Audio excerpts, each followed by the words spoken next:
नमस्ते, Naina's veg किचनमध्ये तुमचं स्वागत आहे। आज आपण उकडलेल्या शेंगा करणार आहोत। तर या उकडलेल्या शेंगा लहान मुलांना तसंच मोठ्यांनाही खूप आवडतात। स्नॅक म्हणून खाऊ शकता किंवा टाइमपास म्हणूनही खाऊ शकता। तर याच्यासाठी आपण इथे या शेंगा घेतलेल्या आहेत।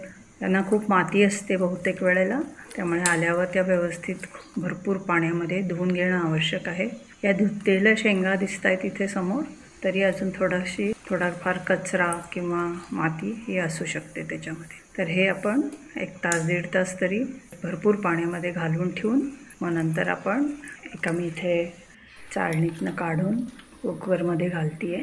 या शेंगा आपण कुकरमध्येही शिजवू शकतो किंवा मोठ्या पातेल्यामध्ये भरपूर पाणी घालून शिजवू शकतो। तर इथे तुम्ही बघू शकता किती खाली घाण आहे, पालापाचोळा, माती वगैरे।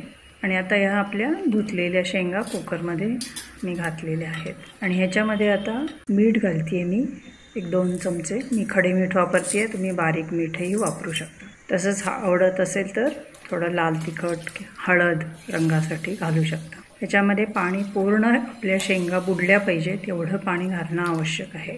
तर असं हे आपण पाणी घातलेलं आहे आणि नंतर या शेंगा आता आपण उकडायला ठेवणार आहोत।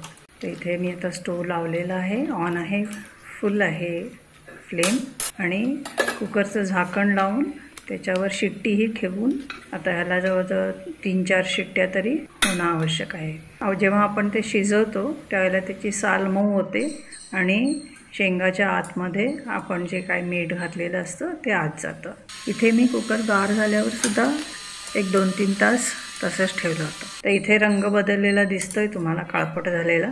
तर आता या शेंगा मी या पाण्यामधनं काढून एका चाळणीवर घालतीये, म्हणजे त्यातलं पाणी सगळं निघून जाईल। साल मऊ झाली की मीठ छान आतमध्ये शोषलं जातं। तुम्ही जर मिरची वगैरे घातली असेल तर त्याचाही स्वाद येतो त्याच्यामध्ये। तर ह्या अशा उकडलेल्या शेंगा एखादा दिवसभर तुम्ही बाहेर ठेवू शकता, नाहीतर फ्रीजमध्ये ठेवून 3-4 दिवस खाऊ शकता आणि एन्जॉय करा या उकडलेल्या शेंगा।